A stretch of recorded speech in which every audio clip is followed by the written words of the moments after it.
Please go ahead, Ravi. Yes, I sir. think, yes, Harish must. Harish will start. Good evening, all. I welcome you all for the panel discussion on perioperative blood management. So, I welcome Dr. Ravi Shankar, sir, HOD of Department of General Surgery, Sagar Hospital, to moderate this session and proceed. Thank you. And special welcome to Dr. Sanjay Kumar Jain, Secretary of ASI. Yeah. Nice of you to join, sir. Thank you very much. Thank Very you. nice, sir. Very Welcome, nice to have sir. you, sir. Thanks for invitation. It's our privilege to have you here. It's a privilege, sir. Meetings Yeah. with all the members of Bangalore Surgical Society. Thank you, sir. So, before starting the program, I request all the members to share a present YouTube link, which is shared right now, because the previous link what we shared yesterday till just half an hour back was not technical glitches it has. That's why we have shared a new link, YouTube link. Please log into the YouTube link if you are not able to join through the Zoom login. Just I'll be updating this on and off through the messages. Thank you. Please proceed, sir. Yeah. Good evening to everybody. At the outset, I would like to thank the Surgical Society of Bangalore and the ASI City chapter for affording this privilege and honor of moderating a very important topic. In the easy meeting, when Dr. Harish and Dr. Venkat, with the support of Dr. Lakshman, proposed this topic, I was actually a bit surprised, as such a mundane topic. Why are they wanting to discuss? And then once we decided on this, and then we started, it is a minefield. I have to tell you, it is so deep and so vast. And the most important thing is, it is a field which has progressed significantly over a period of time based on good evidence-based medicine. So that is the most important thing. It is a topic where there is significant amount of evidence in every aspect of the blood transfusion, so which is very heartening. So the progress that has been made very scientifically, so which is why it is an extremely important topic. And we, in the days now where blood transfusion, one, is expensive and probably unavailable due to the COVID crisis and things like that, and also it is very difficult to get safe and good quantity blood. We have to revisit the situation as to how we transfuse in a very organized, evidence-based manner. So to do this, we have three eminent and esteemed panelists. I will introduce you to each of them. Firstly, Dr. Kalaivani, Associate Professor of Surgery, and I don't think she needs introduction to our Surgical Society. She was the past president of Surgical Society. She's a very academically oriented surgeon, and she will be representing the surgical faculty in this panel. So this is a multidisciplinary panel discussion. Second gentleman in this is Dr. Arun, who is the Chief of Anesthesia, Head of the Department of Anesthesia at Aster CMI Hospitals. And Dr. Arun will be the anesthetic face of this multidisciplinary panel. And last but not least, the most important person I feel is Dr. Shivram Chandrasekhar, Head of Transfusion Medicine at Manipal Hospital. And he will be the main person to guide us in terms of the nuances of the blood transfusion medicine and how he manages all of us when we request for blood. So without much ado, we will now go on to we'll start Dr. Ravi, yeah. Dr. Arun is there? He has joined, or Dr. Arun? Yes, sir. Good Okay, evening, okay. sir. Welcome, Dr. Arun. Hi, sir. Thank you, sir. Thank you for joining. Right. So, so this is the panel. Dr. Kalaivani from MS Ramaya Medical College, Dr. Shivram, Manipal Hospital, Bangalore, and Dr. Arun from Aster CMI, and I am Dr. Ravi Shankar from Sagar Hospital. So now let us first come to why do we actually need to discuss this perioperative blood management. It is blood and blood products have to be, they are drugs. So our postgraduates have to understand that when we order blood, we are taking a lot of responsibility on ourselves. So we have to be very cautious, very careful, and also we should have definite proof or definite need that we need to transfuse this patient. So that is why we have to transfuse only when necessary. Other thing is, we as surgeons, we are all very careful about our operative strategies, our operative technique. And for example, bile duct injuries is only 0.5%, but we are so careful about bile duct injuries. Ureteric injuries in terms of anterior resection and left colonic resection is not very big problem, but we are so careful about avoiding injury to the ureter, which is rightly so. But we have to understand that our preoperative patients, 30% of them are anemic, and about 60 to 80% of them are anemic post-operatively. So this is a massive problem which has to be addressed. And you look at it is an independent risk factor for mortality, morbidity like myocardial infarction, stroke, acute renal failure, increased hospital stay. So it is a problem that needs to be addressed. So what I have done is the pattern of this panel discussion will be, I have in consultation with Dr. Lakshman first, and then with all the panelists, we have come up with 12 important questions. It doesn't mean to say that other questions will not be addressed. You are always welcome to post your questions in the chat box and we will address it as and when they come up. But we have divided this panel discussion into 12 different questions, and each of the panelists there is a prime mover for the question, and then the other panelists, if they have anything additional to add or if they don't agree with what has been said, they will come in and talk about it. So the first question will go to detection, diagnosis, and preoperative treatment of anemia. I will ask Dr. Kalaivani to start off. Then Dr. Shivaram will come in with the same question. Thank you, Dr. Ravi. Am I audible? Yes, you are. Yeah. And first of all, I would like to thank Dr. Venkatachala, the President, and the Honorary Secretary, Dr. Harish, and Dr. Lakshman, the Scientific Committee Head, for giving me this opportunity. So at the outset, I would like to discuss straight away bang on the topic. So how do we detect, diagnose, and the pre-op treatment of anemia? Before I even start discussing why this is needed, as Dr. Ravi gave a small introduction, about 613 million surgeries happen every year globally. And in that, about 4.2 million patients die within the first 30 days. Okay. And that is amounting to 7.7% of all the deaths. And in this, the perioperative bleeding becomes a major risk factor after surgery, and the death rate and complication increases after blood transfusion. That is why this topic, and that is why the correction of detecting and correction of anemia first. Why again?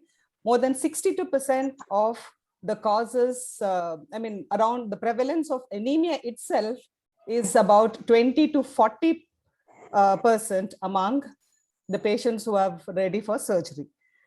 And in that, 62% are mainly because of iron deficiency anemia. So clinically, I think all of us know how to detect and diagnose an anemia, the clinical features, especially in the very initial stages. They may not show. In the later stages, they may have generalized weakness, tiredness, or sometimes chest pain. And they can even come with symptoms of congestive cardiac failure in the very late stages. But on examination, and you may find there may be an orthostatic hypotension and various other findings. So with this clinical features, and of course, the examination of pallor is very, very important from the surgeon's point of view. So the moment we suspect anemia, this person needs to be investigated and treated. Now, why again? Why we need to identify this problem of anemia and why we need to treat. Now, according to an American College of Surgeons, who did a meta-analysis on 24 observations, and around 9 lakh people were selected for this. And in that, they found that the preoperative anemia increases the mortality rate with an odds ratio of almost 2.9. And an acute kidney injury amounting to 3.75 and an infection rate of 1.9. And it was also found that if the hemoglobin is less than 13 grams per DL, then there are worse outcomes with an increased blood cell transfusion being necessary. And if the hemoglobin is less than 10 gram, there is a 40% increase in the red cell transfusion and then 16% mortality in these patients. And there are various other studies too, like the Australian study, wherein around 6 lakh people were included in the study. Again, it is a meta-analysis. They found that red cell transfusion can red cell transfusion can be reduced if we treat anemia even before we start the treatment. So the treatment of anemia becomes very, very important even before surgery. So it can reduce red cell transfusion by around 41%. So we'll have a fewer patients with anemia when we take them for surgery. And even the mortality rate can be reduced up to the level of an odds ratio of 0.72 with a very significant p-value. And above all, they also found that it can reduce the cost by about 100 million Australian dollars when anemia is treated much before the surgery. So this is where the importance lies, to detect anemia and treat them before we operate them. And anemia itself has its own complications. So what are the investigations that we need to do? So apart from the routine investigations, I will go straight away for the investigations for anemia. One is we need a full blood count, serum ferritin level, transferrin saturation level. We need to also identify other causes of anemia, and so vitamin B12 level, a folate level. And in addition, we also need to do a CRP, which is a marker of inflammation. This is important in case of chronic anemia, and a serum creatinine level, which is a marker of renal function. This is again useful in case of patients with chronic renal failure presenting with anemia. So as I said, 62% of them contribute to iron deficiency anemia. The remaining are other causes. So we need to evaluate the other causes too. So I'll just start off with the treatment for iron deficiency anemia. If anyone has any questions, may please interrupt. Dr. Ravi, can you share that one slide? I have put a flow chart on the treatment of anemia. So basically, I didn't get that, but there is a flow chart which I will put in a couple of slides later. Okay. So what we exactly have to do is we have to see when do we call them anemic?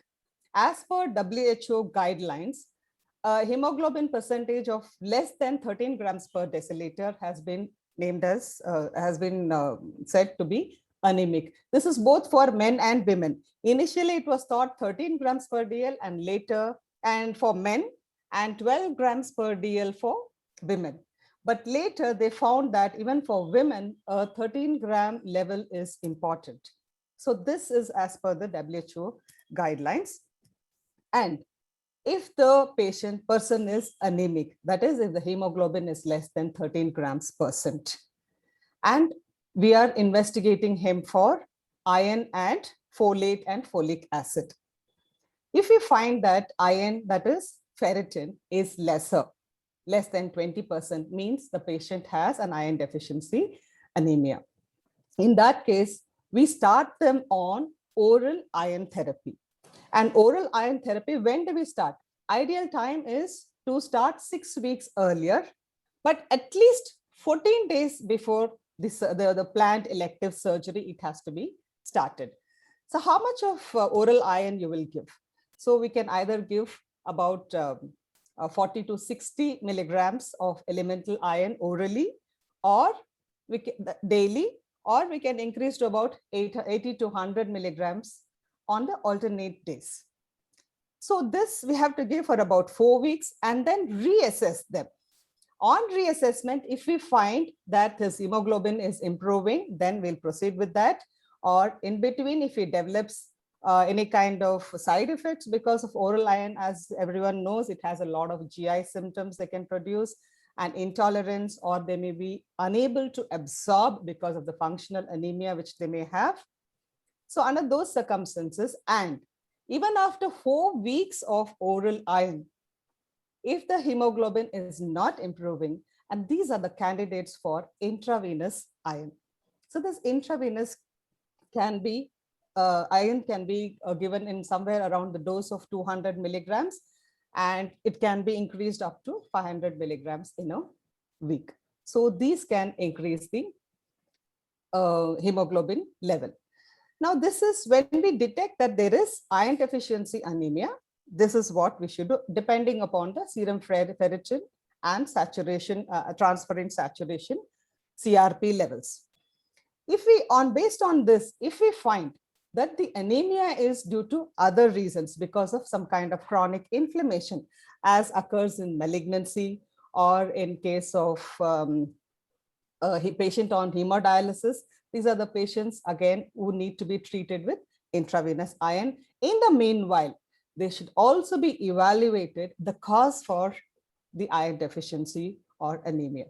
That is, they may require an upper GI scopy or colonoscopy based on the history. A proper history becomes very, very important. And in addition to that, do they have any coagulation disorders, which could be congenital, or are they on any anticoagulants that is causing a GI blood loss? So these are the other history and evaluation that has to be done for these patients. Then finally, if we find that the iron and transferrin and everything is normal, then do a serum creatinine. If the creatinine is normal, then we look up whether they have folate deficiency or B12 deficiency. That has to be corrected.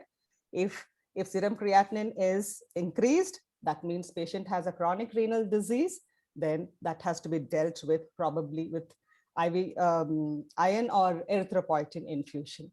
And we need the help of nephrologist. Thank you, Kalavani. Ravi? Yes. Now, Dr. Shivaram, anything to add to this? I think there will be some additions from your point of view. First, I'd like to thank the Surgical Society for honoring me by inviting me to your meeting. At the outset, I want to compliment the surgeons for a very important change that I have noticed over the last 2 decades. When I joined Manipal Hospital, our blood usage in general surgery was roughly in the range of 100 units per month. But now I was going through our data for last year, and I found that in the whole of general surgery department, just 100 units of blood has been used for the last 1 year. Imagine, from 100 units per month, over 2 decades, we have come down to 100 units per year. So that's a great achievement. So I want to compliment all the surgeons and probably the Surgical Society, which has arranged such programs and brought down the usage of blood. Earlier, we had 20,000 donors per year. Now we have only 10,000 donors per year because all of you are using blood components. So these are 2 important changes that I have noticed. So what are the things advances that have taken place in perioperative blood management that has made all this possible? So let me first examine. Kalavani has covered at length what are the treatment of anemia and these things. So what are the things that as a postgraduate student you should be looking at prior to taking up a patient for surgery? As she rightly pointed out, it's very important to look at the personal and family history and to assess whether there is any factors that could be causing anemia and bleeding and coagulation disorders.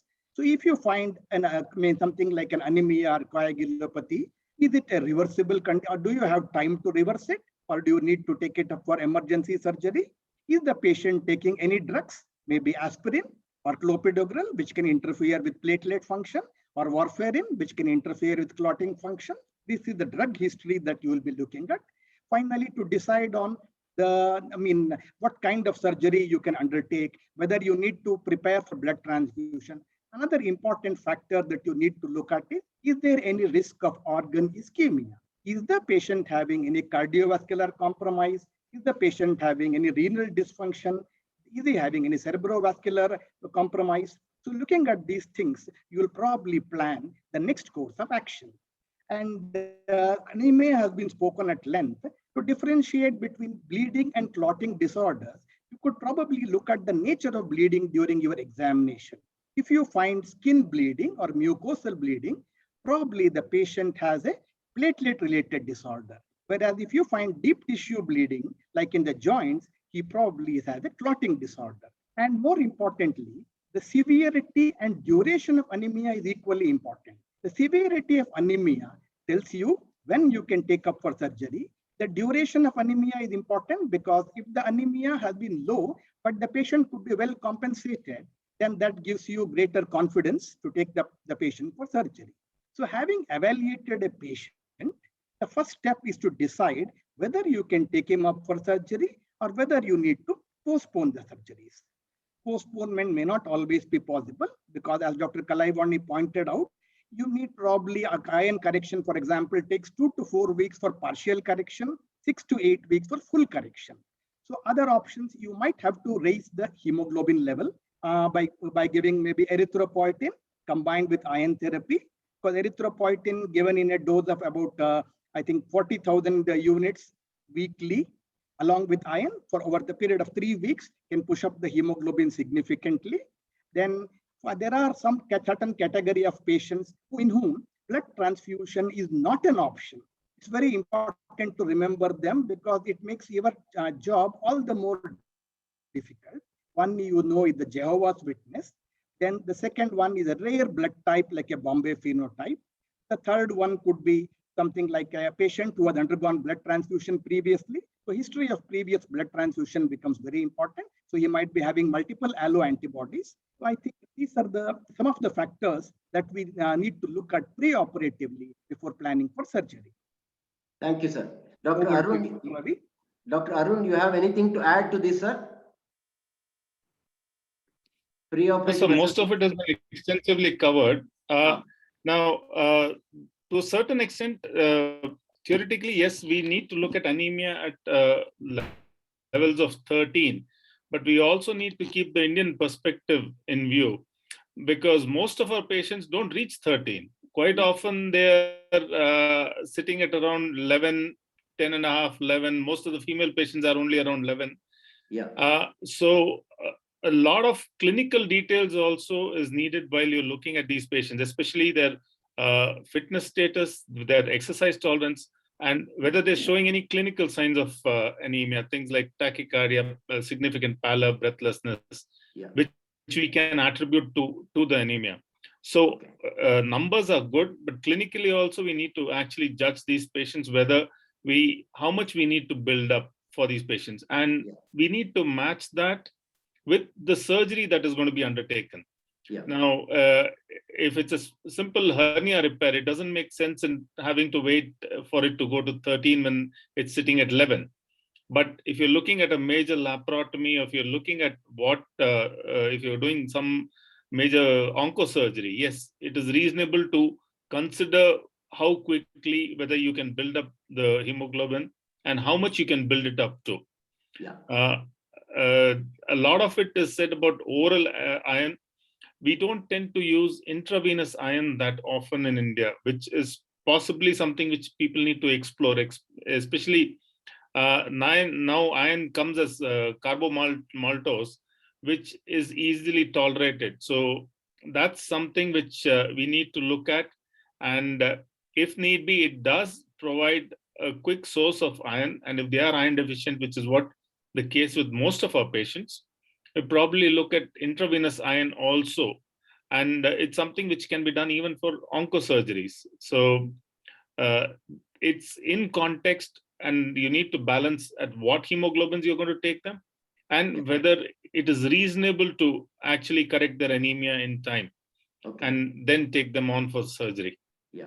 So this is the algorithm that is recommended. I think we will share the PowerPoint presentation in the end with all of you. So this is, I think, what in essence Dr. Kalaivani, Dr. Chandrasekhar and Dr. Arun have said. Now let us come to the evidence base for whatever they have said. See, basically, IV iron therapy is better than oral therapy. The IV therapy is the following ones: low molecular weight iron dextran, perumoxitol, I don't know whether that is available in India, ferric carboxymaltose, which Dr. Arun alluded to, iron isomaltoside. So the doses have been written in the parenthesis, and these doses is given 15 to 60 minutes in 1 to 2 doses. So the dose has been actually given. So this is evidence-based. And actually, if you look at it, the preoperative oral and iron IV therapy, a Cochrane systematic review in 2019 of 6 randomized controlled trials, 372 patients, they actually needed 800 patients to actually show that whether there was any significant difference. They said that giving oral and IV iron therapy before surgery does not actually reduce the blood transfusion requirements and not the complications. So I think it is still a very difficult thing to choose.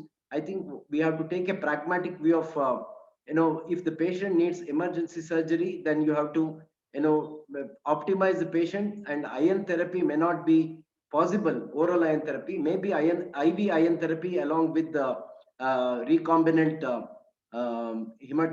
hemopoietin will be the best thing to do. And if you look at the IVCAR trial in colorectal cancer, again, it showed no reduction in transfusion requirements of giving iron therapy before surgery, but it did improve the quality of life and feeling of strength among the patients.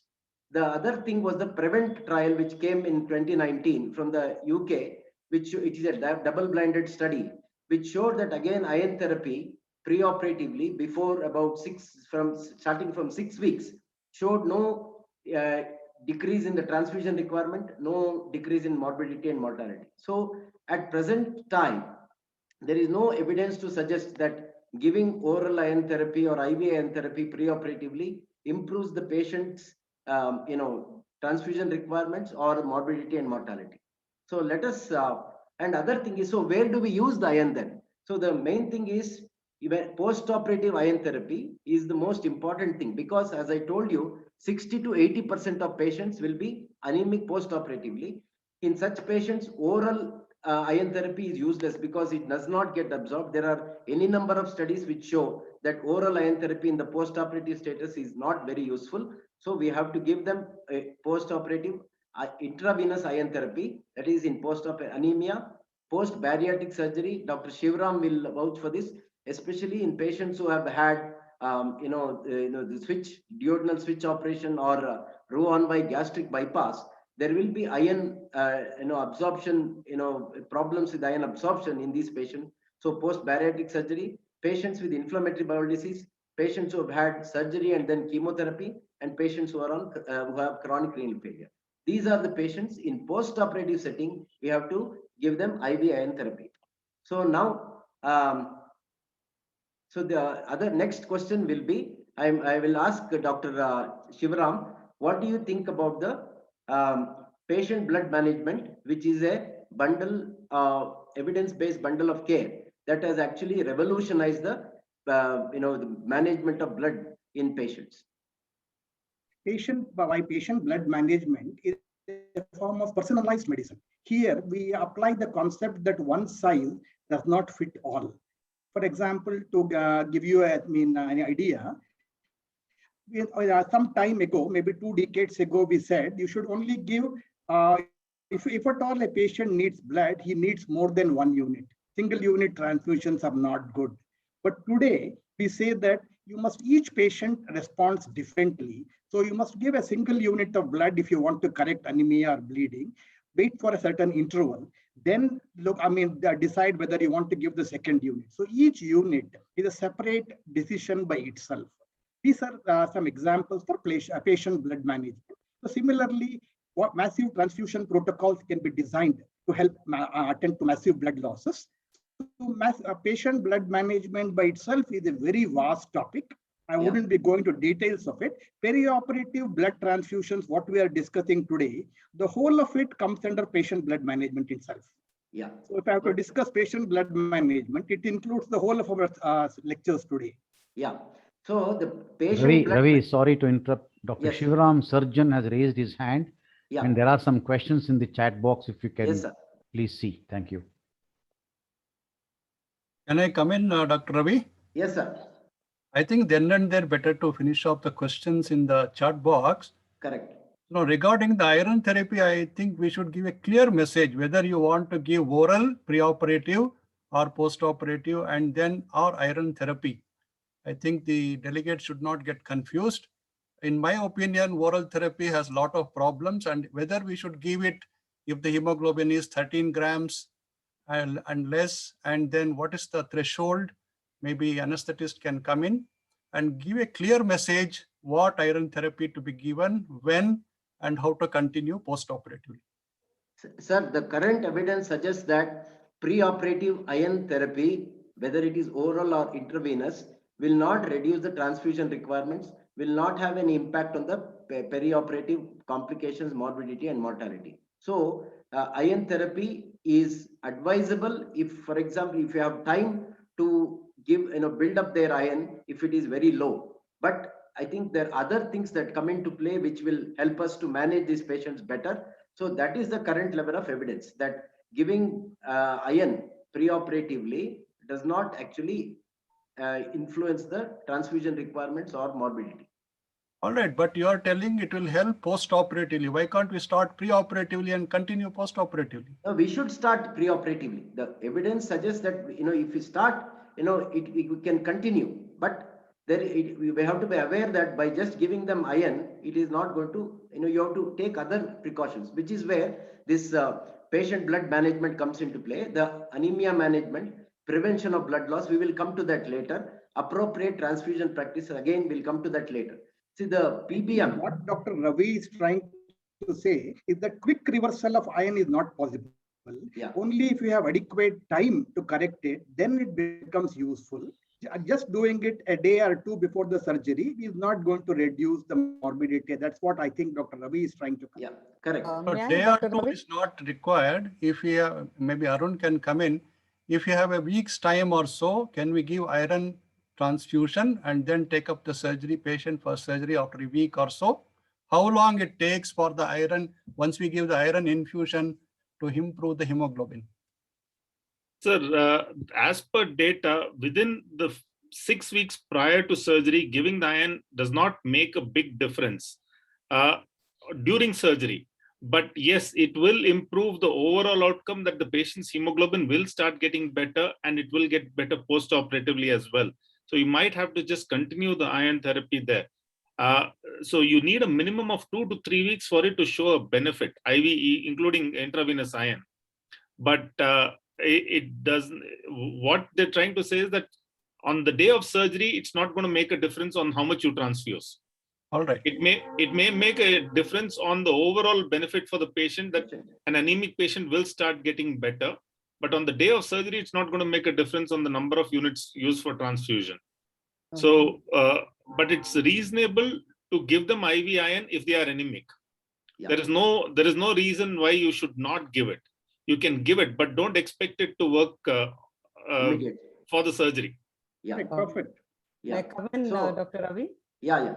Yeah. So basically, see, these correction of anemia is, with especially iron deficiency, it holds good for those who are for elective surgery and they have adequate time.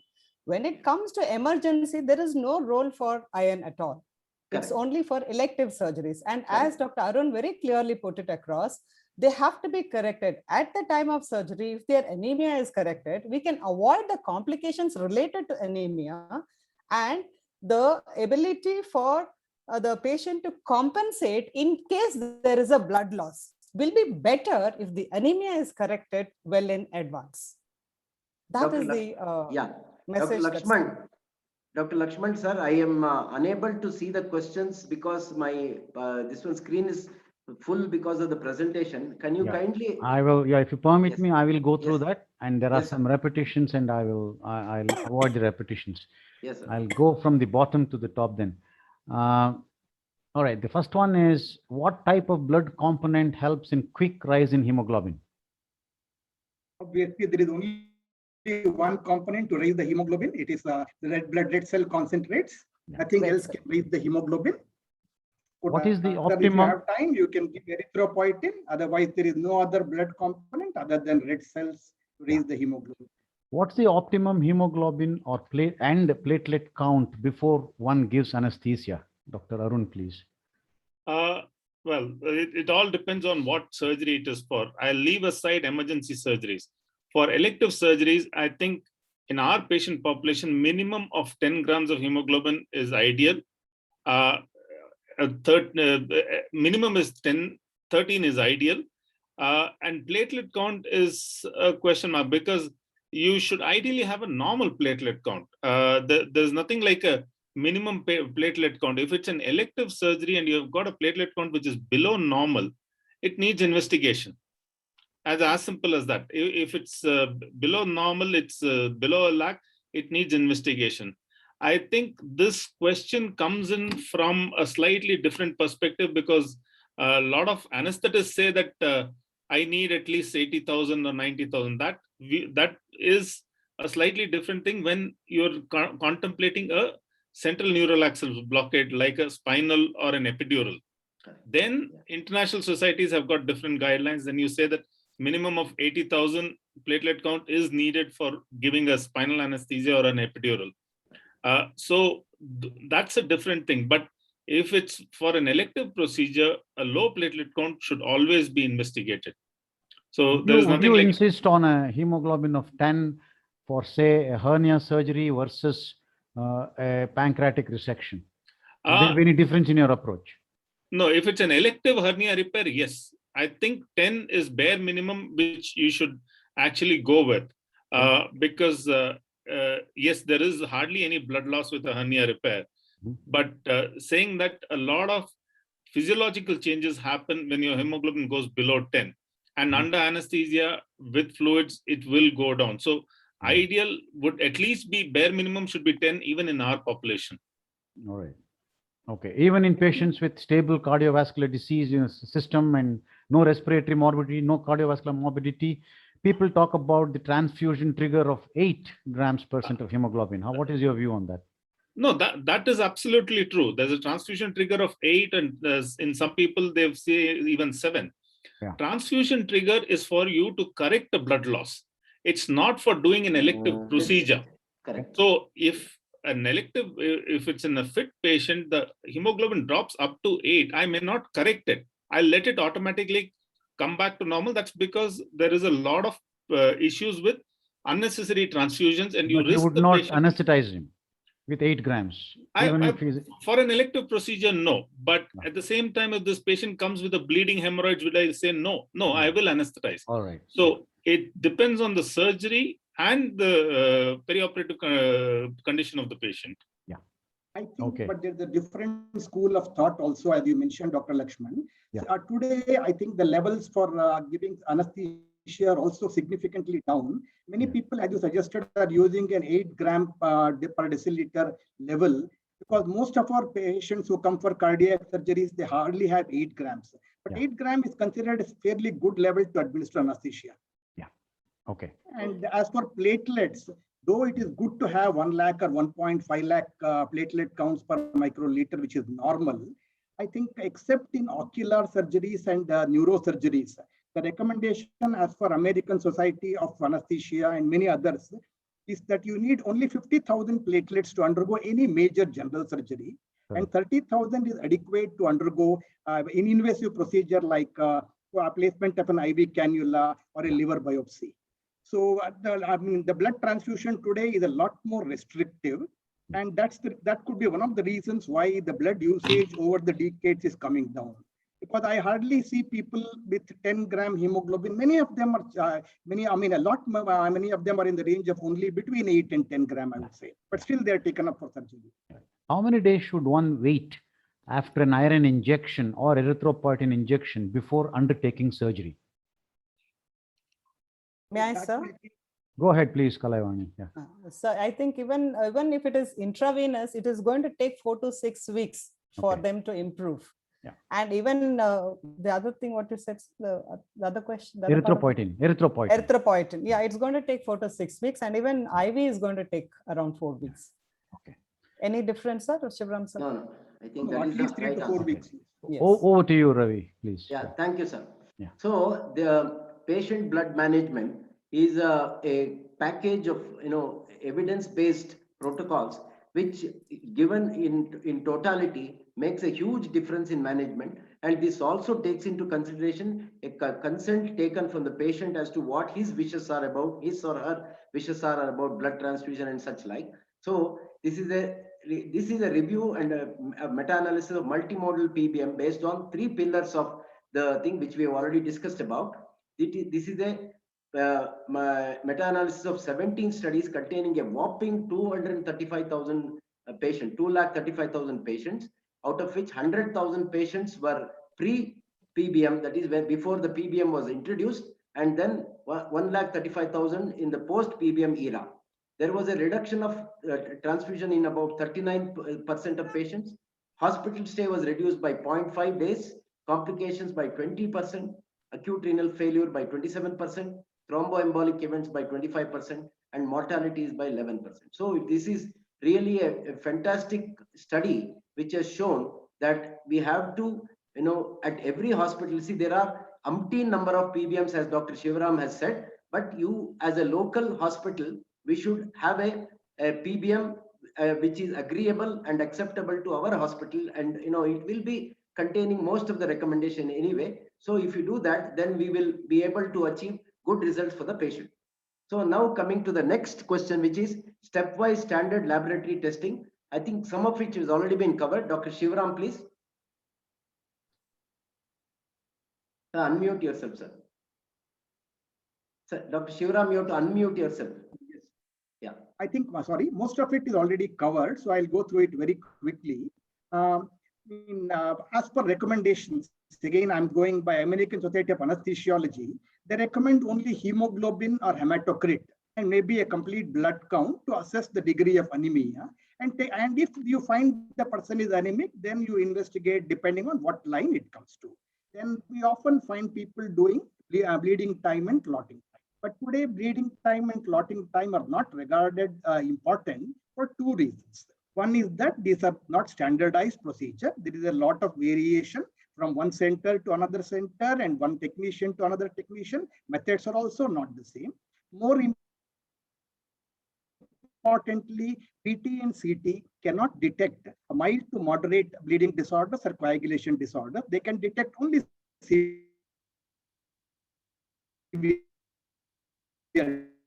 disorders. So these are out of date. Coagulation profile, if a patient has a history of bleeding or coagulation disorders, the coagulation profile will include simple tests like a prothrombin time with INR, an activated PTT, then a platelet count. And if you have the facilities, a thromboelastogram. Suppose the patient has come in an emergency, then when you don't have time for all this, and if you have the facility, in addition to PT, APTT, and platelet count, you could look at a thromboelastogram. Then some patients, you may also like to do a liver function test and a renal function test, though this is not obligatory. Then just before admission, I would be happy if you did a simple blood grouping and antibody screen, what you call as a type and screen, versus a type cross-match is not always required. So if you're cross-matching, we do only if you're anticipating that you're surely going to need blood when the blood loss is more than 500 ml. However, irrespective of the surgery, whether our procedure minor or major, you should get a blood grouping antibody screening done so that we don't land up with any surprise blood groups or multiple alloantibody and these kinds of things. And it's also good to notify the blood bank after you estimate what is the expected blood loss, maybe 500 ml, 1 unit, 1 liter, 2 units of red cells, so that we are also prepared to give you blood on the day of surgery. So all we need is a hemoglobin and hematocrit, coagulation profile, and pre-transfusion test before taking up the patient for surgery. Okay. So what is the evidence for what Dr. Shivaram has said? The International Society of Thrombosis and Hemostasis says routine testing not useful as far as the clotting and other things are concerned, because as Dr. Shivaram has said himself, PT, the clotting time and bleeding time will not be very helpful at all. So the many systematic reviews have shown that it has no predictive value in terms of the need for transfusion and the complications thereof. So important thing is to take a history of spontaneous bleeding, excessive bleeding, family history of bleeding. So such patients need to be more carefully investigated. Patients who have spontaneous bleeding either in the form of skin bleeding or joint bleeding or excessive bleeding due to minor trauma or teeth extraction and things like that. So such patients need to be investigated more thoroughly. As I said, family history of bleeding, and then as Dr. Shivaram has already said, liver, renal and bone marrow disorders have to be investigated properly before you take them up for surgery. So now coming to the next question, in a patient undergoing abdominal surgery, when will you, you know, this is a question to Dr. Kalaivani. You're muted, Dr. Yeah, Kalaivani. yeah, sorry. Yeah, Dr. Kalaivani. In a patient undergoing major abdominal surgery, when will you label a Well, a patient patient anemic. We have already discussed this, but Yes. just quickly, yeah. Yeah, this is where that level of magic level of 13 is important. Here, when Yeah. we anticipate the blood loss to be more than 500 ml, Yeah. or the blood loss be more than 10% of the blood volume, in those circumstances, we need anemia to be corrected much before. Yeah. And well, otherwise, as Dr. Lakshman sir said, there is what is called as restrictive blood transfusion triggers. No, those are different things. See, we are that is, as Dr. Arun very clearly said, the trigger for restrictive and liberal transfusion. Those are when you are thinking of transfusion. Transfusion. No, so this is about the hemoglobin level for fitness for surgery.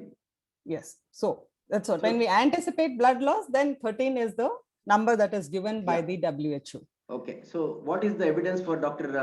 Kalaivani, who just said this? Anyway, whenever there is hemoglobin of less than 13, it is considered suboptimal. A meta-analysis of nearly 1 lakh patient or 1 million patients who underwent cardiac surgery. See, majority of our information initially used to come from cardiac surgery, but thankfully now we have a plethora of literature, even from general surgery and vascular surgery, which corroborates the findings that cardiac surgeons have found, which is that increased risk of perioperative transfusion, myocardial infarction, stroke, acute kidney injury, 30-day mortality, longer ICU and hospital stay. So there is no doubt, if there is preoperative anemia, all these things are at risk. So we have to optimize these patients as much as possible before we take them up for surgery. So this is the evidence base. Again, the reference is given in the bottom. So next question is, what are the clinical examination findings to evaluate the patient and his fitness for surgery? Again, most of it has been covered. Dr. Arun, anything to add to the clinical examination findings when you see the patient for fitness for surgery? So as most of it has been covered, now the question is, you're looking for anemia. Anemia, the usual pattern is pallor, their exercise tolerance, the general fitness in the status, and what kind of surgery they are coming for. Yeah. So you combine both these aspects, the patient's presentation and the surgery, and then take a decision on whether you would label them anemic or whether you would need them to be treated any further, or you would agree and take them on for the surgery.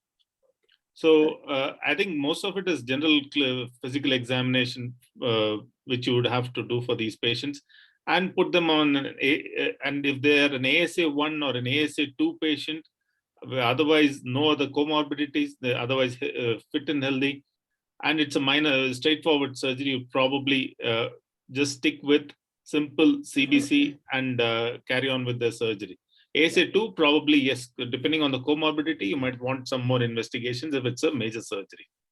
So end organ evaluation, like cardiac investigations, because we see the physicians ordering investigations left, right, and center. Do you think all of those things are necessary? A lot of it is not needed, depending on when the patient's been evaluated previously. Like we normally take anything done within the last 3 months as a reasonable guide, and we would not repeatedly do investigations. But if they've never been investigated, or the patient's been missed, and they don't have a clear-cut previous history, then probably some investigations to look at comorbidities if they have any. Yeah. Unfortunately, a lot of it gets sent to physicians as fitness for surgery, rather than just straight to the anesthetist first, whether fitness is required or not. And in the scenario in India, there is a very gray zone, which is a medical legal gray zone, which I know we're not touching on it, but that is part of the problem, that a lot of these patients end up having a huge number of investigations done just to be labeled as being fit for surgery. But clinically, for an ASA1 patient, for a surgery which is probably not going to cause them more than 10% of blood loss or any major blood loss, straightforward investigation, as Dr. Shivram said, a CBC is more than sufficient to actually carry on with the surgery. Yeah, actually, there are American Society of Anesthetists and the NICE guidelines from UK, which very clearly state what are the bare minimum investigations that you need to do, minimum set of investigations. But unfortunately, as you said, due to political reasons or medical legal reasons, we tend to over investigate the patient. Kalaivani, do you want to add anything to this? Yeah, investigations, yes, what Dr. Arun also mentioned is very true. We don't have to add so many investigations, but even the prothrombin time and APTT, unnecessarily we are doing on all patients, and serum electrolytes are also being done unnecessarily on all patients. They are not needed. Only those which are indicated on particular, like for example, electrolytes is important in a patient who is diabetic. So like that, we should cut down on the unnecessary investigations. Okay, right. So next, preoperative optimization with respect to anemia. When will you, as I think Dr. Shivaram has already touched upon this, when will you, group and save the patient, and when will you cross-match blood? Just a quick reminder, sir. So, irrespective of what surgery you're doing, even a minor procedure, I recommend that guidelines recommend that you should be doing a blood grouping and a screening, which is a type and screen. Yeah. But a type and cross match becomes necessary when you are likely to use blood, when the anticipated blood loss is more than 10% or 500 ml in any surgery. That is the time you will cross match and keep blood ready. Okay, right. So that is very clear. Thank you for that. So now, what are the settings when you consider autologous transfusion, and what are its advantages? Again, this question first to Dr. Shivaram, then to Dr. Arun. So autologous blood transfusion is actually of three types.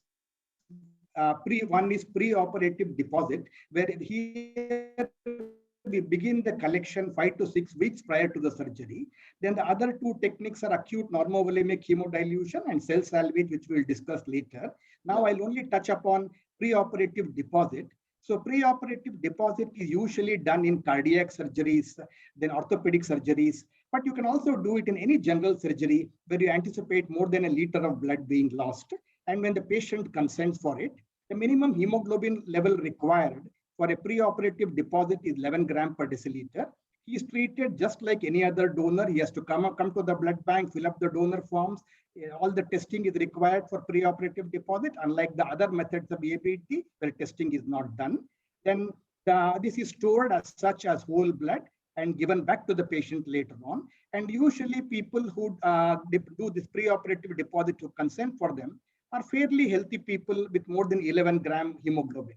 So we most centers land up wasting this blood. That's why pre-operative deposit is not so much in vogue. And preoperative deposit, the only contraindication perhaps would be a systemic infection in the patient. So these are some places where a preoperative deposit is indicated, but collecting only 1 unit is possible if you don't give erythropoietin. So if you want to collect 1 to 1.5 liters or 2 to 3 to up to 2 to 4 units of blood, you will have to start the patient on erythropoietin and probably along with iron in Indian setting. There are no Western setting, they say with or without iron, but in India, I think erythropoietin with iron will need to be given if you want to collect 2 to 3 or 2 to 4 units of blood. The last collection must be done 3 days prior to the surgery. So that's about preoperative deposit. We'll discuss the remaining 2 later on as we go along. Yes, Dr. Arun, what is your view on that? You have to unmute yourself, sir. Please unmute.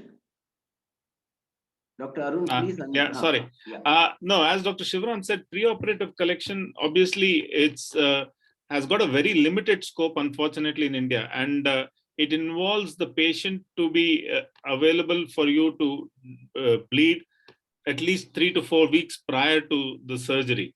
So you're looking at a very small subset of patients, especially maybe patients who have got unusual blood groups. For them, it might be something which might actually be quite advantageous.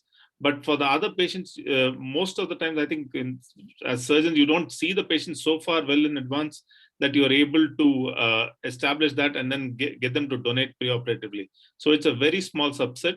subsequent. The others we can discuss, as you said, we'll discuss when we are going forward through the Yeah. during the case. Yeah. Dr. Kalaivani, quickly, anything to add? Yeah, just as rare blood groups and multiple blood group antibodies will be one indication. The other will be some patients having serious psychiatric problem wherein they'll refuse to take blood donation from the others. Correct. So that's another set of people. And of course, those who refuse to give consent for blood transfusion. Yeah. These are the Okay. only three indications. So again, this is reiterating the same thing: rare blood group, multiple antibodies detected, as Dr. Shivaram said, non-consent for allogenic transfusion, and psychiatric illness causing anxiety for allogenic transfusion. These are possible indications. Again, there are not many patients that belong to this group.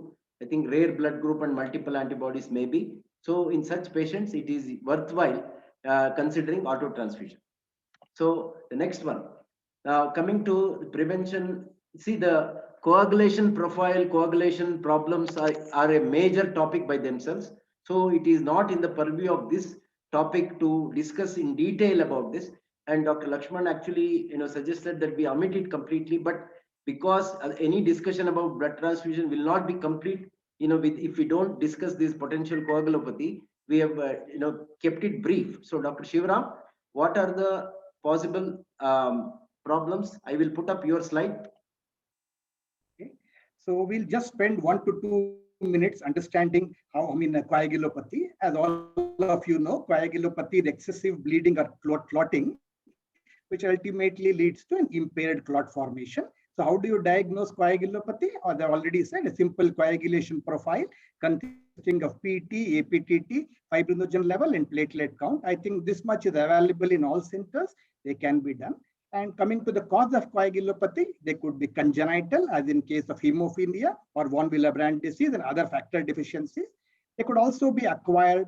The trauma, when you might have patients with road traffic accident, trauma can predispose to coagulopathy, or the massive blood loss that follows a trauma, a massive blood transfusion that follows a massive blood loss can precipitate coagulopathy. The surgery itself is traumatic, that itself can cause an acquired coagulopathy. Besides these, infection, inflammation, autoimmune disorders, all this could predispose to coagulopathy. So then there are other drugs on which the patient may be there, like warfarin. So this causes again a form of coagulopathy. So the most important indication for plasma therapy today in the surgical setting, in fact, the majority of plasma today in general surgery is used for reversal of warfarin effects. When you do not have time to give only vitamin K and reverse it, you give FFP and reverse it. And if the patient is having intractable bleeding or bleeding in very critical sites such as the brain, then even FFP may not be enough, because FFP and vitamin K take some hours to act. So in such cases, you use prothrombin complex concentrate, which is a composed of factor 2, 7, 9, and 10. Actually, PCC comes in 3 forms: 3-factor PCC and 4-factor PCC. 4-factor PCC has 2, 7, 9, and 10. But 3-factor PCC, 3-factor PCC does not have factor 7. Again, recombinant factor 7 can arrest bleeding in coagulopathy as quickly as 15 minutes. So these things could, if you want to prevent or diagnose coagulopathy, usually it's the context clinical setting is very evident. To prevent it, we need to take history of bleeding and coagulation disorders. So coagulopathy can be corrected by giving FFP, cryo, and platelets, depending on whether there is bleeding or clotting taking place. In hemophilia, you will need factor 8, obviously. In von Willebrand disease, we give desmopressin. Desmopressin, what desmopressin does, it acts on the platelets in endothelial cells within the blood vessels. Because we don't know, when there is bleeding, there is not enough time for the clotting factors to be released from the liver and come into the plasma. So it acts on von Willebrand factor and factor 8 present in the platelets in endothelial cells and stimulates them to release these things. So this way, this is a broad overview of coagulopathy. I am more interested in sharing with you how to calculate the dosages of factor 8 and fibrinogen to treat coagulopathy when it happens. So this I will show in my next slide. Yeah, that will come later. Okay. When we come to the perioperative transfusion. Okay. Yes. So yes. Okay. So what is the extent of problem? 10% of patients are on antiplatelets. 10% of patients are on anticoagulants. So, and this number is rising because we are now operating on increasingly elderly patients. There is a bridge study which shows that 1880 patients, 950 of them were on placebo and others were on low molecular weight heparin. The thrombotic events in these patients was 0.4 versus the placebo group was only 0.3%. The bleed rate was 3.2% compared to 1.3%.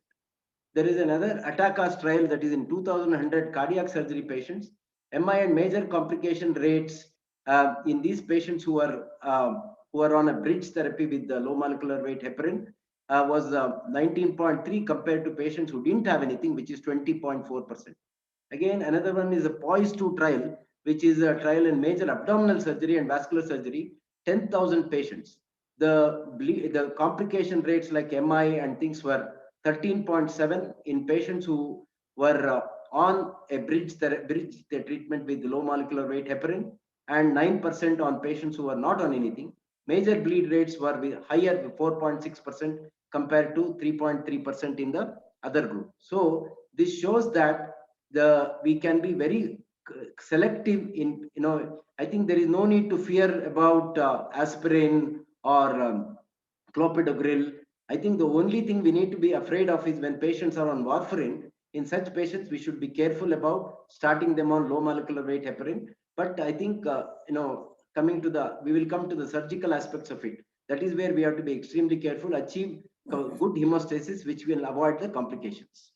So moving to the next question, what are the anesthetic strategies to prevent blood loss and minimize transfusion? This question goes to Dr. Arun first. Dr. Arun, sir? Yeah. Sir, in terms of anesthetic strategies, now there are usually 3-4 of them quoted to how would you actually try and minimize blood loss. One is which involves the surgeons as well. It's basically patient positioning. You actually try and position your patient so that your blood loss is bare minimal. That is, if you're doing a thyroid, make sure it's slightly elevated. If you're doing a lower limb surgery, make sure the leg is slightly elevated. And the positioning of it reduces the venous bleed. And the maximum amount of blood loss is actually venous bleed rather than an arterial bleed. So patient positioning is something which is critical for all surgical procedures. The next thing is maintaining on the anesthetic side, you can maintain a normal carbon dioxide level rather than having a hypercarbic patient. Have an adequate ventilation so that the vasodilatation is minimized and blood loss is minimized for the patient. The other thing which is used quite often is using regional anesthesia. Now, regional anesthesia is known, there's enough evidence to say that regional anesthesia reduces blood loss, especially epidurals which are managed well during the intraoperative phase, when they're combined with general anesthesia, they tend to reduce blood loss. Now, the final bit which can be used in some major surgery is allowing some amount of permissive hypotension. Now, if you're doing permissive hypotension, what you do have to remember is what is your patient's hemoglobin levels, what is the oxygen carrying capacity of the blood. So if those things are maintained adequately and the tissue perfusion is maintained adequately, some amount of permissive hypotension can aid in reducing perioperative blood loss. Now, this is all other than a standard anesthetic, which is a stable patient with maintained hemodynamics and minimal fluctuations in hemodynamics. These 4 things have been shown to improve surgical blood loss to some extent. Yeah. Sir, goal-directed therapy, does it have any direct influence on the blood requirements, transfusion? Goal-directed therapy was initially meant for maximizing tissue perfusion and maintaining tissue oxygenation. So that was meant for patients in whom you want to optimize their hemodynamics for a few hours prior to surgery. It does have an advantage that if your hemoglobin falls during that period, you actually make up your correct that anemia as well at the same time while you're doing a goal-directed therapy.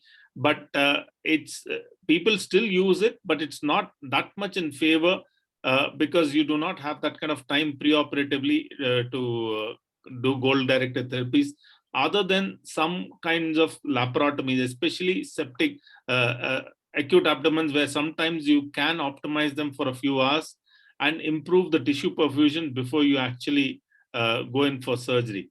And yes, it does to some extent when you correct the acidosis, reduce the anemia, that is improve the anemia, they do have some improvement in blood loss. So what about the role of normothermia, maintaining the body temperature? Okay, okay, I didn't touch it, but maintaining normothermia has now become standard. So yes, normothermia, one is blood loss, second, it will maintain coagulation cascade properly. So you do have to have most patients normothermic, other than where you induce hypothermia for specific reasons. Ravi, a question in the box, chat box. What is the BP level that you have to maintain even in permissive hypotension, particularly when major bleed is expected? It all depends on the status of the patient. Now, if you've got a normal patient, you would think of a mean blood pressures of at least about 50 or 55. But if you've got somebody with comorbidities, you would not want the blood pressure to drop below 20% of their normal blood pressure levels. Yeah. So you look at the normal means preoperatively, and you do not want it to drop below 20%, because that would induce end organ damage. Okay, thank you. So then this next question, basically I think this is for Dr. Shivaram. I put this up just to stimulate some discussion and tickle the physicians and anesthetists. Basically, the whole blood is supposedly coming back, especially in the major trauma setting situation. This is a study from United States, which is a prospective observational study. 71% blood component therapy, 29% patients received whole blood, which is only 4 units, limited to 4 units only. And but the whole blood group patients had significantly higher penetrating trauma and also shock index of higher shock index 1.22 compared to 0.96 in the other group. The complication rate and the blood transfusion rate was lower. ARDS rates were lower. Ventilatory days on ventilator also was low, but there was no difference in mortality. So what I'm sure Dr. Shivaram will not agree, but what is your view on whole blood transfusion compared to the balanced component therapy? And what is the ideal balanced component therapy? I'm sure the surgeons also don't agree with this study, because this is a prospective observational study, not a randomized controlled trial. Yeah. And then, as I have seen, the usage of whole blood, I have forgotten when was the last time I saw a request for whole blood. Probably the only situation, as you rightly pointed out, where fresh whole blood, let me clarify, warm, fresh whole blood, unrefrigerated, may be useful is in the military setting, where you have a lot of death. So if you want fresh whole blood, you have to work in a military hospital, because in the civilian setting, it is not possible to give you fresh whole blood. There, the dynamics are different. You don't have a full-fledged blood bank. You take blood from your colleague who happens to be of the same group, and you are able to give fresh whole blood. The chances of TTI infection is far less than the chances they encounter in the battlefield. So it's okay. But in the civilian setting, how do I give you fresh whole blood, warm blood, even if I want to? Because I have to do CLIA, I have to do NAT testing. All these things take 24 hours. The rules don't permit us to screen the donor and then collect the blood. We have to collect the blood and then screen. So by the time I collect the blood, platelets, most of it has become non-viable. Clotting factors, 15% are lost in the first day itself. So for, 5-day-old blood, yes, it is possible, but it does not have significant clotting factors and platelets. So we'll end up giving unwanted things to a patient rather than giving him what he needs, the red blood cells. Correct. So the ideal combination of BCT is 1:1:1? It is nothing like ideal combination. That 1:1:1 is being tried by various centers in massive transfusion protocols, but there's nothing standard actually. So you can try it out. What studies show is that if you institute plasma therapy early in the bleeding rather than doing it very late, then it is helpful. Similarly, other studies have shown if you have got a massive blood loss, so more than 1.5 liters, the platelet count will fall below 50,000. So then you can give red cell platelet plasma in a ratio of 1:1. But that is not a gold standard. It is not binding on anybody to follow a massive transfusion protocol. Okay. So next one is to Kalaivani, surgical techniques to minimize blood loss. Yeah, thanks for this question, Dr. Ravi. So as everyone knows, as surgeons, the surgeons being the main audience here, the most important thing is the surgical technique. A meticulous surgery cannot be replaced. So there are a few ways in which we can minimize blood loss. First, as everyone knows, the robotic surgeries and the laparoscopic surgeries have definitely reduced blood loss.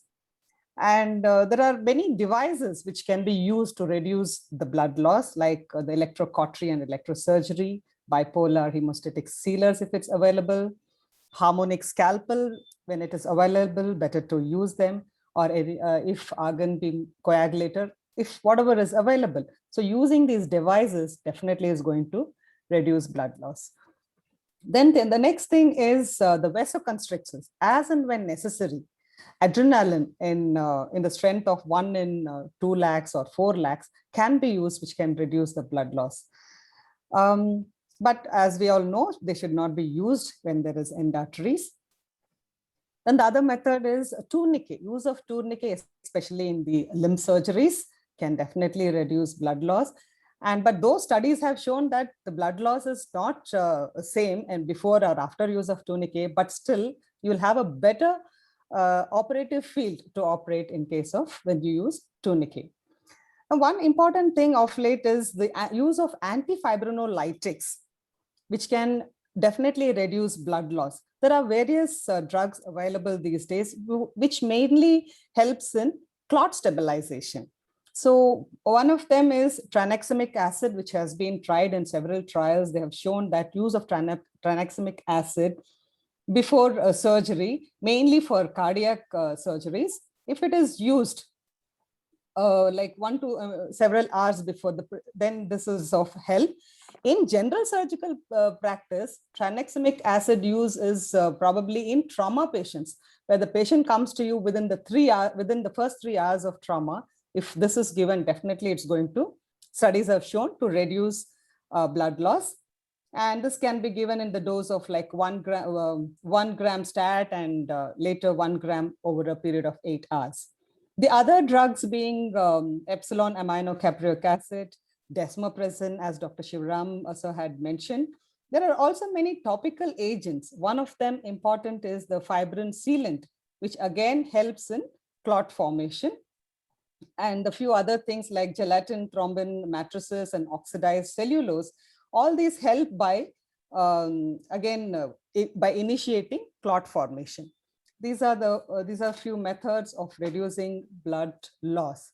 Yeah. I don't know if I've left anything or then something more is there. You can. There's a question in the chat box. Yes, Dr. How do you manage diffuse ooze in emergency surgery on patients taking antiplatelets like clopidogrel?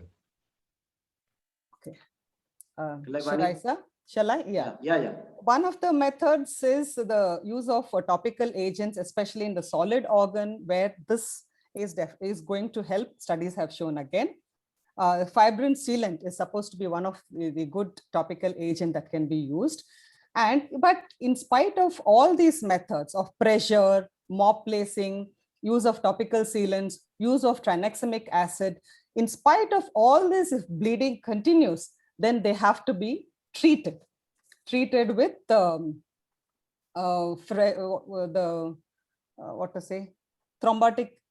antithrombotic agents. Thrombotic agents. Vitamin K infusions or fresh frozen plasma infusions are the one which is going to help. And fibrinogen concentrates.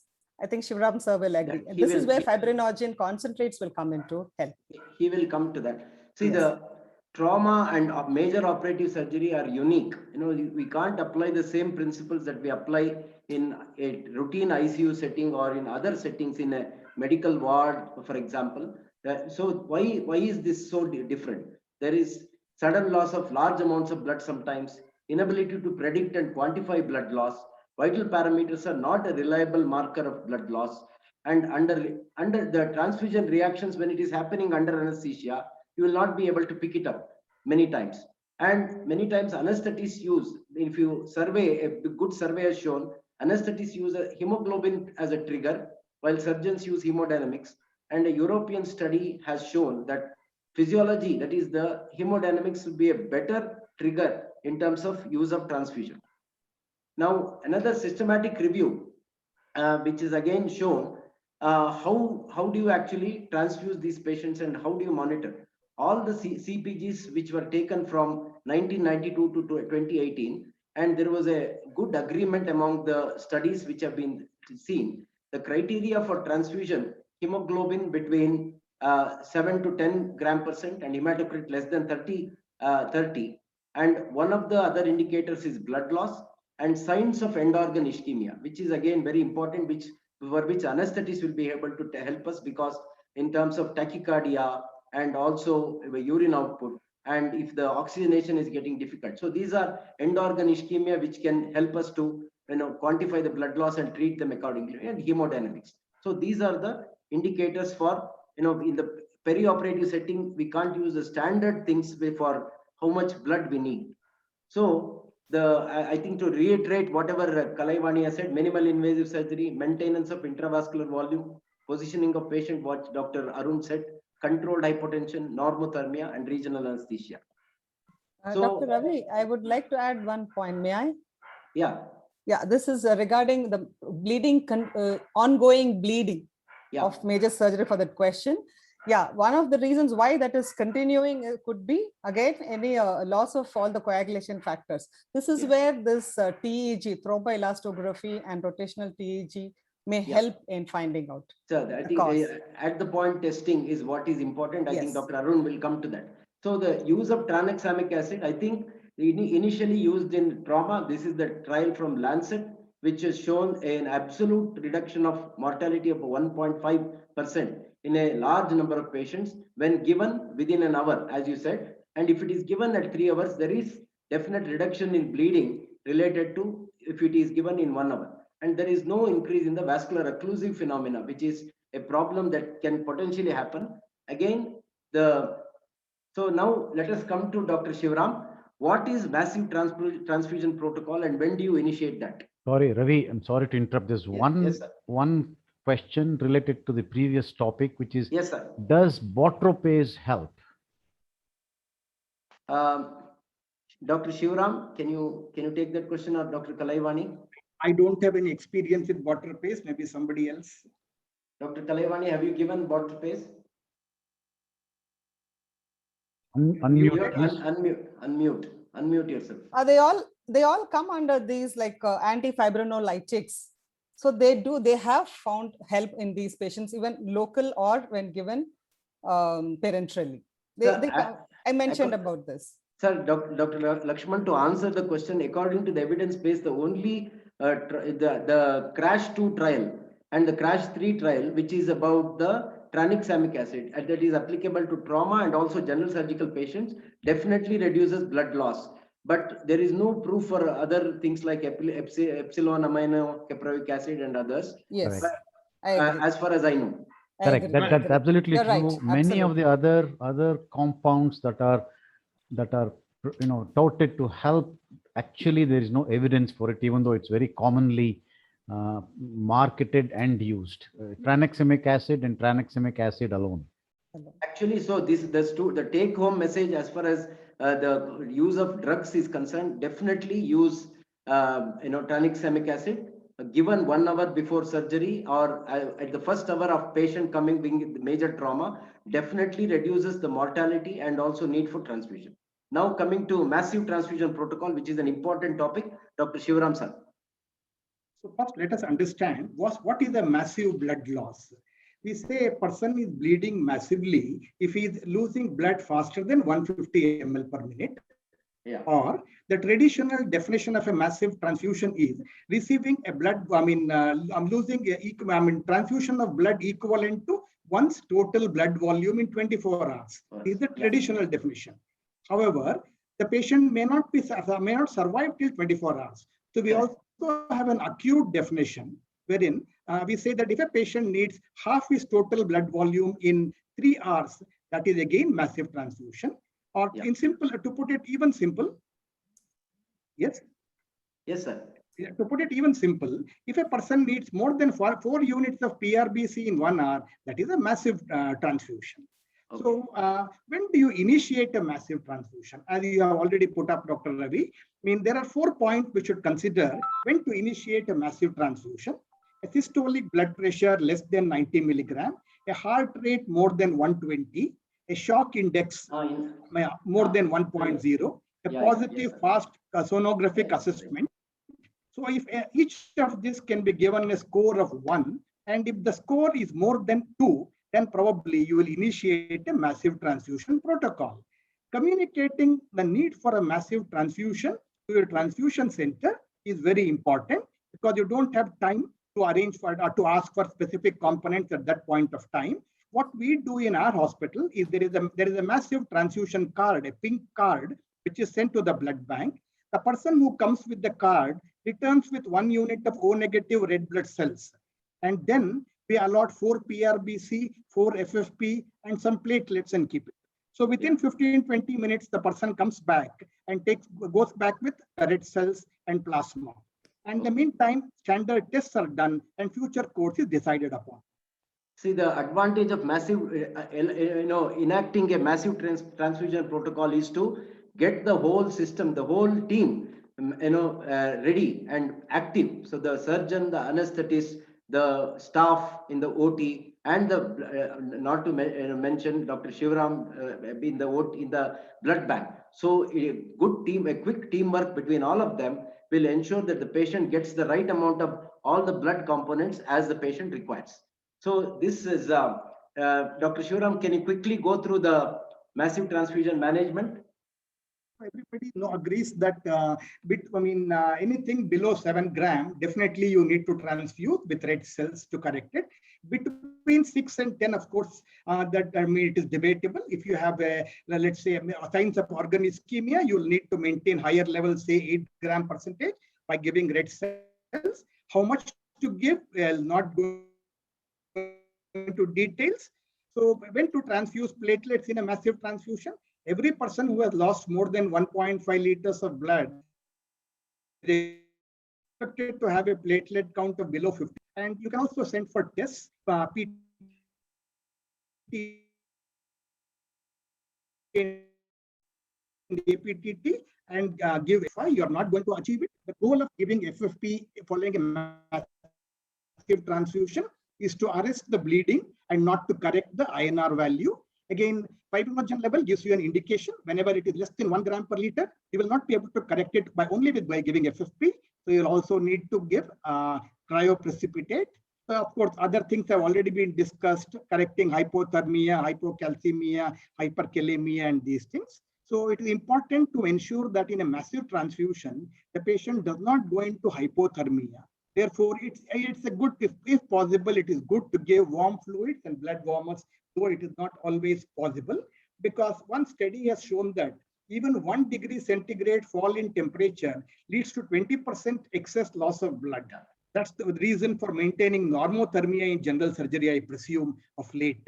So that's an overview of how to manage massive transfusion. But currently, since it is evident that most people need red cell, platelets, and plasma, all 3 of them, some centers are trying to make a pack. 6 RBC, 6 plasma, and 6 RDP. So in a ratio of 1:1 and give it.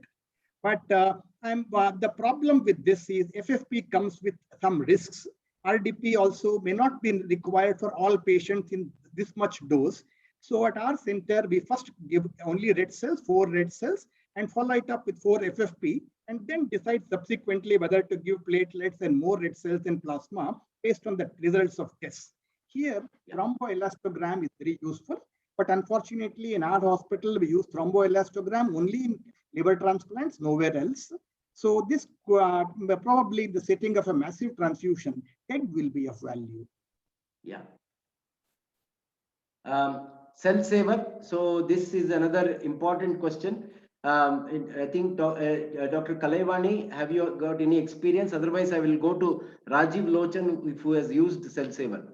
Yeah, I think in our general surgical practice, only in trauma cases, maybe cell savers can be used. You can go ahead with Dr. Rajiv's Dr. Rajiv, if you are there, can you take a couple of minutes and talk to us about cell saver? Otherwise, I'll ask Dr. Arun. Dr. Arun, what is your experience with cell savers? Now, we do have a cell saver. We have used it occasionally.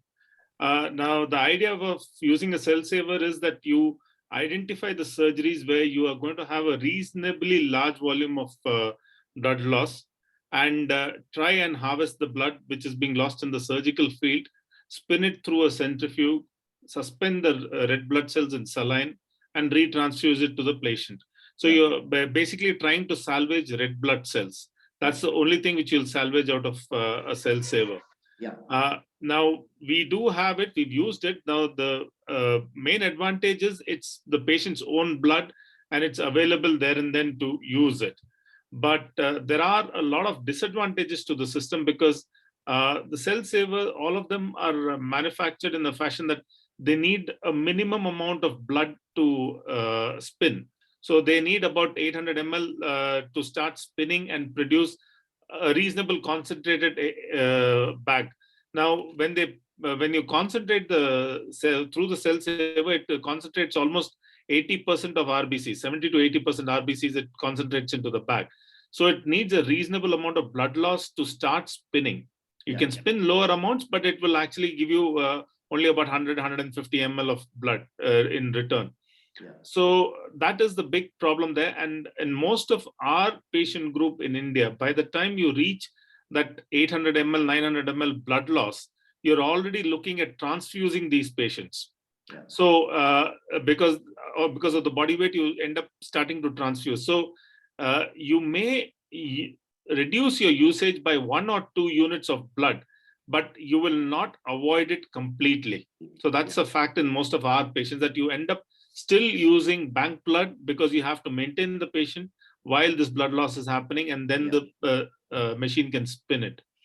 Now, the bigger problem in Indian patients is the cost. Now, the cost of each consumable on the cell saver goes roughly about 18,000 to 20,000. And it may be help you with about 4 units of blood.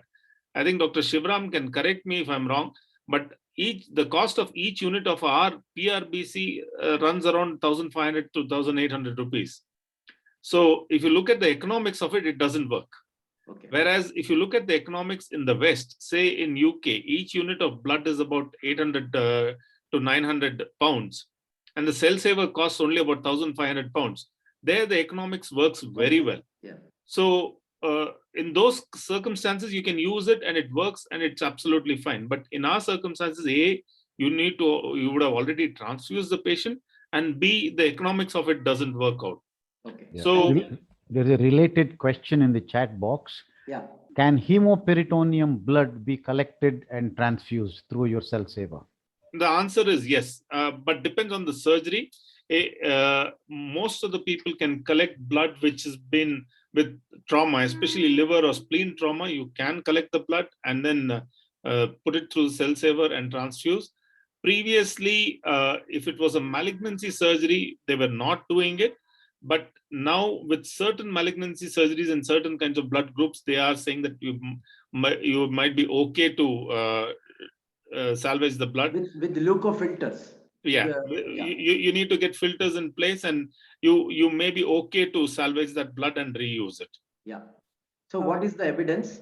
So wherever you are using is anticipated blood loss of 500 ml, major colorectal, liver, pancreatic surgery, aortic aneurysm, it supposedly reduces the transfusion requirement by about 40%. There is potential increase in cancer recurrence if you transfuse these patients, but a systematic review has shown it to be the case if you use blood. But if you use the patient's own blood, you may be able to help that. Again, but that's a very difficult and different topic. We'll move on to the next question. I think this is the last, probably the last question. Strategies of post-operative transfusion for Dr. Shivram. Okay. So coming to strategies, I think I'll just speak about what could be the transfusion trigger. Now, so far we have discussed how to take a good history, what are the drugs that can cause bleeding, what are the surgical techniques, the anesthetic techniques. So we will now discuss when to transfuse red cells, when to transfuse platelets and plasma. Red cells, everybody agrees that you need to. Today, they are a lot more restrictive. Unless the hemoglobin drops to 6 grams, below 7 grams, we don't transfuse red cells. And 8 grams is suggested in the presence of a cardiovascular disease. When it comes to platelet transfusion, if there is a platelet dysfunction, then we don't any importance to the platelet number. But otherwise, a 50,000 platelet count is good enough. So now let me take two specific instances where I want to show you how to calculate the doses of, let's say, cryoprecipitate in a patient with hemophilia. Let's say you have a patient with factor VIII deficiency. You want to take him up for surgery. Body weight is 50 kg. Please look at the table on the left side.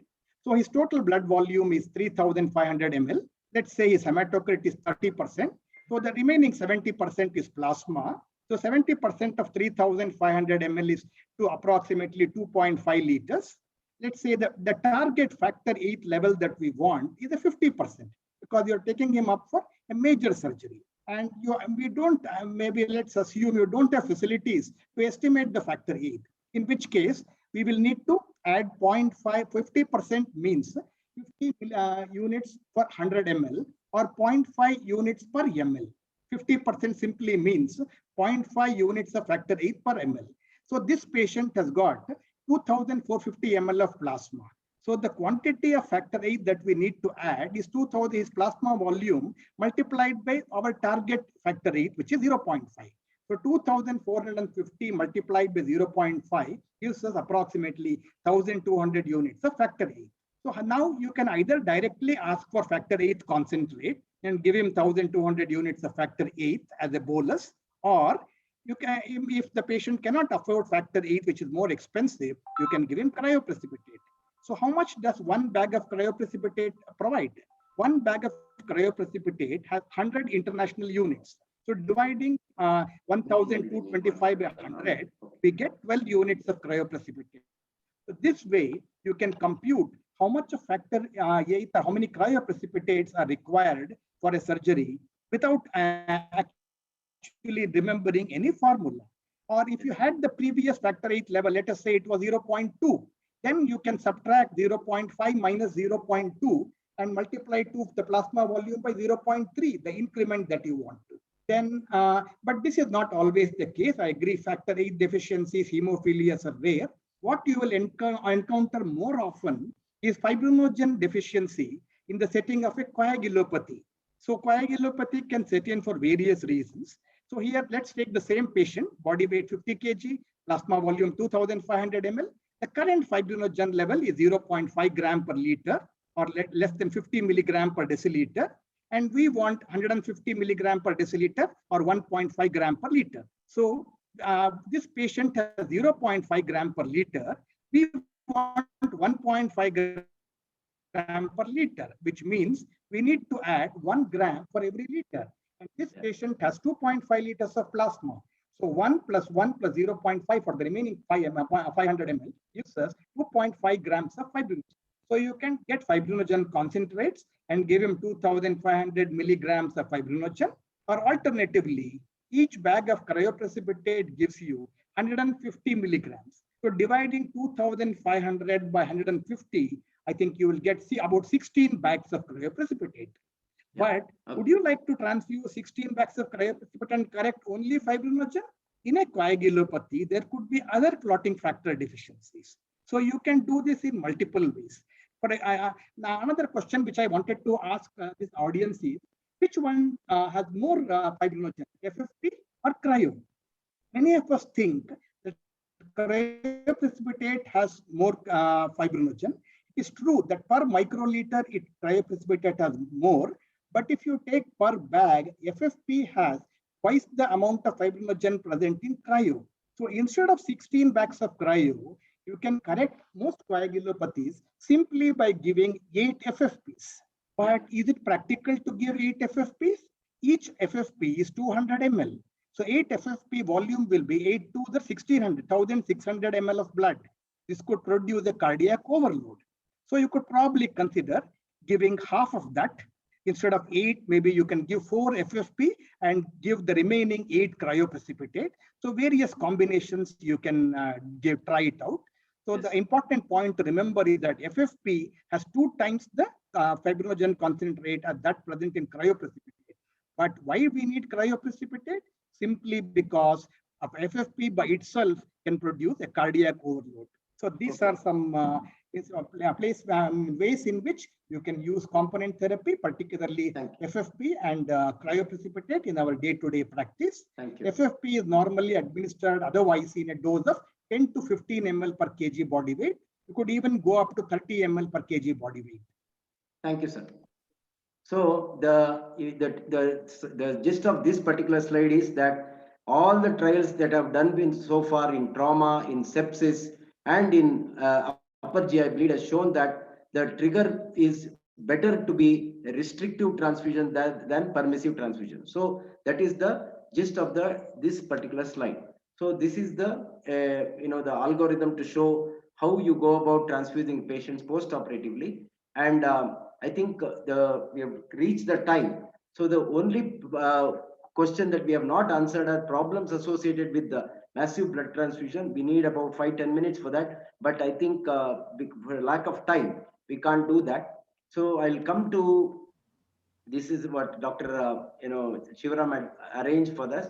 And this is the final slide as to how you go about in the pre-operative setting, intraoperative setting, and post-operative setting. How do you manage blood and its products? So that brings us to the end of a very fruitful and very engaging seminar and multidisciplinary discussion about the use of blood and the preparation of the patient, and then how you go about managing the patient in the perioperative setting.